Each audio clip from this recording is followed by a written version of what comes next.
प्रिय विद्यार्थियों,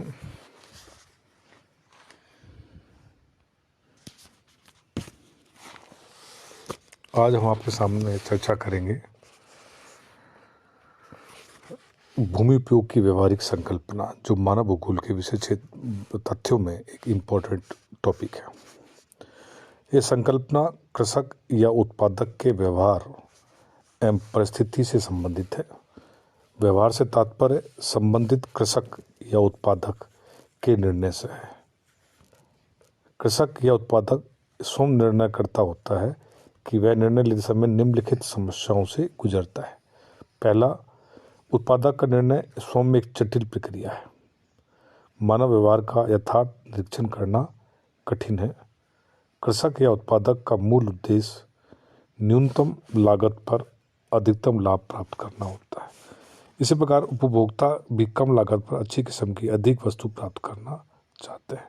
अतः अर्थव्यवस्था में लगे लोग अपने अपने हितों एवं स्वार्थ के लिए विभिन्न प्रकार के निर्णय लेते रहते हैं। इससे पूर्व उन्हें निर्णय लेने की विभिन्न दशाओं से गुजरना पड़ता है, जो कि बहुत जटिल प्रक्रिया है। निर्णय लेने की इस प्रक्रिया को निर्णयन कहते हैं। मानव जिन परिस्थितियों में कार्य करता है वो लगातार परिवर्तनशील है, अतः उसे वातावरण के साथ अनुकूल करना पड़ता है। इन परिवर्तनों के अनुसार अनुकूलनों के लिए स्वयं निर्णय करना होता है, जो पूर्णतः अनुभव पर निर्भर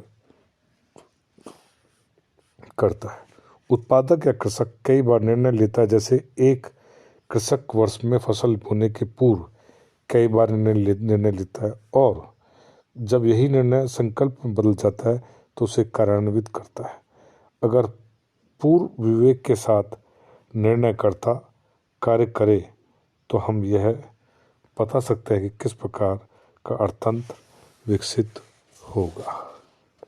निर्णय में उत्पादक का व्यवहार तीन विशेष तथ्यों से संबंधित होता है: उपयोगिता यूटिलिटी, संक्रमकता ट्रांसिटिविटी, व्यक्तिपरक संभाव्यता सब्जेक्टिव प्रोबेबिलिटी। भूमि उपयोग में उपयोगिता संकल्प का विशेष महत्व है। किस भूमि का कैसा उपयोग हो या किस भूमि में किस प्रकार की फसलें लें, ये सभी उपयोगिता के आधार पर निर्भर करता है। भूमि उपयोग के निर्णय में संक्रमकता की समस्या के हल के वर्षों में महत्वपूर्ण स्थान दिया जाने लगा है, क्योंकि पूर्व अनुभव जितना भी परिपक्व होगा उतना ही अधिक लाभ मिलेगा। आज के इस वैज्ञानिक विकास के युग में मानव व्यवहार के संबंध में कई बातें स्पष्ट हो चुकी हैं। इस संबंध में कई सिद्धांत और निष्कर्ष उपलब्ध हैं, जो ये बतलाते हैं कि किन परिस्थितियों में मानव कैसा व्यवहार कर सकता है। इसके बावजूद मानव व्यवहार के संबंध में उपलब्ध निष्कर्ष या सिद्धांत पूर्ण नहीं है, और न ही वह सभी परिस्थितियों से समान रूप में लागू होता है। तो विद्यार्थियों, इस संबंध में कई सारे तथ्य हमारे सामने हैं। इस निर्णय पर कई बातों का प्रभाव पड़ता है। विशेषकर मौसम की अनिश्चितता तो हमेशा बनी रहती है, या कृषक को उत्पादन लेने से पूर्व फसलों के निर्धारण संभावित मूल्यों के आधार पर निश्चित करना पड़ता है। कृषक यह निर्णय भौतिक एवं आर्थिक दोनों ही दशाओं से प्रभावित होता है। जैसे उत्तर भारत में अरहर एवं गन्ने की फसल, अरहर की फसल अतिवृष्टि से समाप्त हो जाती है, तथा जिस वर्ष गन्ना अधिक हो जाता है बाजार में गन्ना व संबंधित उत्पादन मूल्य गिर जाते हैं। ऐसी दशा में कभी कभी कृषकों को खेत में ही गन्ना जलाना पड़ता है, और अगले वर्ष भूमि का अन्य उपयोग के लिए जाने से गन्ने का उत्पादन गिर जाता है। इस प्रकार निर्णय एवं जटिलता प्रक्रिया है। तो विद्यार्थियों, सवाल यह है कि कृषक अपनी फसल का अधिकतम लाभ किस प्रकार ले सके। जैसे एक उदाहरण अभी हमने आपके सामने रखा कि गन्ने का अधिक उत्पादन क्या हो गया, तो बाजार में क्या होगा, उसकी कीमत पूर्ति अधिक होगी तो बाजार में उसकी कीमत गिर जाएगी, जिससे क्या है कि कृषक को नुकसान उठाना पड़ेगा। और जब वो उसको अगली वर्ष जब उत्पादन उसका कम कर पाएगा तो उसकी पूर्ति कम होगी तो वो क्या है कि उसकी कीमत बढ़ जाएगी। तो ये एक बड़ी विशेष परिस्थिति है जिसमें क्या है कि किसान को अनेक समस्याओं का सामना करना पड़ता है। भूमि उपयोग को प्रभावित करने वाले तथ्य जैसे भौतिक तथ्य, मानवीय तथ्य।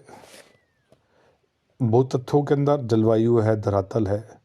मानवीय तथ्यों में सामाजिक, आर्थिक, राजनीतिक, औद्योगिक तत्व है। आय, धन, वाणिज्य, व्यापार के संदर्भ की विशेषताएं हैं। उसी प्रकार से अब भूमि उपयोग में परिवर्तन कैसे होता है? Changes in the land use. भूमि वर्गीकरण मुख्यतः स्थलाकृति, मिट्टियां तथा वर्षा के आधार पर किया जाता है।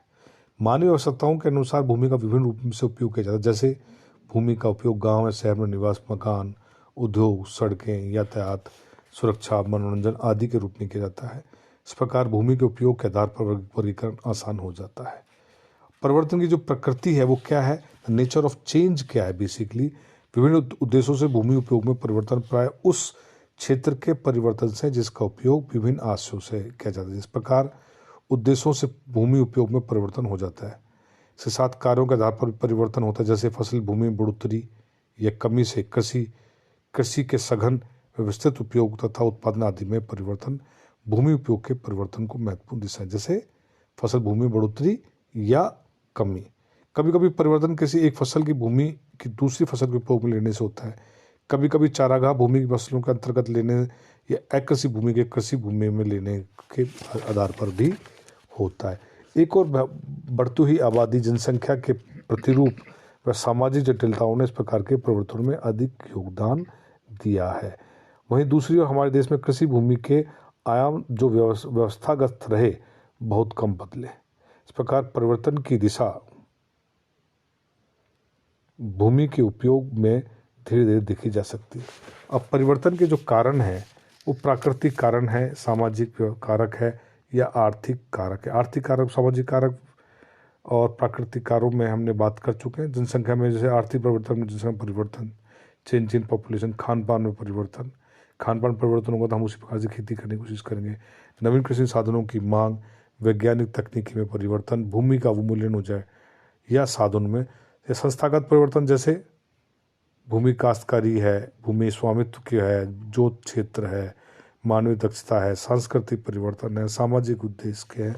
ये कुछ ऐसी विशेषताएं जिनके आधार पर हम परिवर्तन देखने को हमको मिलता है। भूमि परिवर्तन की गति क्या हो सकती है? Rate of the change in the land use. उपरोक्त तथ्यों के आधार पर परिवर्तन की गति में भी भिन्नता पाई जाती है। कुछ क्षेत्रों में विभिन्न भौतिक या सामाजिक कारणों में परिवर्तन जल्दी होता है और कुछ में धीमी गति से, क्योंकि गति की दशाएं कभी कभी साधारण दशाओं में यह परिवर्तन धीरे धीरे होता है, जबकि असाधारण दशाओं में परिवर्तन तीव्रता से होता है। मानवीय प्रभावों की क्षमता, वैज्ञानिक विकास एवं तकनीकी ज्ञान के उपयोग में भी परिवर्तन अवश्यंभावी हो जाता है। भूमि के उपयोग में विभिन्न तरीकों से किया जाने वाला वह महत्वपूर्ण, क्योंकि विविध साधनों का उपयोग उपलब्ध धन पर निर्भर करता है। तो ये कुछ तथ्य हमने आपके सामने रखे कि किस प्रकार से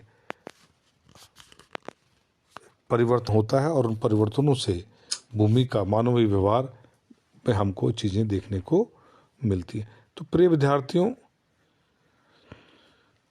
भूमि उपयोग में परिवर्तन और उस परिवर्तन से क्या प्रभाव पड़ता है उस विषय में हमने आपके सामने इस वीडियो में चर्चा करी। तो प्रिय विद्यार्थियों, समय अनुसार विभिन्न परिवर्तन हमें देखने को मिलते हैं। जलवायु, भौतिक परिवर्तन में हमने जलवायु के विषय में बात करी। मानवीय परिवर्तन है, सामाजिक परिवर्तन है, आर्थिक परिवर्तन है, संस्थागत परिवर्तन है। ये सब परिवर्तन हमको देखने को मिलता है। तो मानव की कौन सी क्रियाएं अधिक महत्वपूर्ण है तथा प्रकृति के साथ उनका क्या संबंध है, या भूमि उपयोग की संदर्भ में हमने चर्चा करी कि किस प्रकार से ये परिवर्तन से वर्तमान में जनसंख्या वृद्धि के आधार पर या जनसंख्या की खान पान की आदतों के आधार पर या उपलब्ध जल की मात्रा के आधार पर या के आधार पर भूमि में परिवर्तन देखने को मिलता है।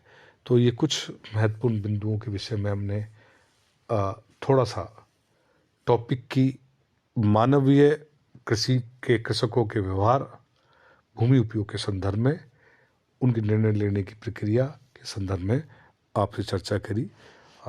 आज के लिए इतना ही। धन्यवाद।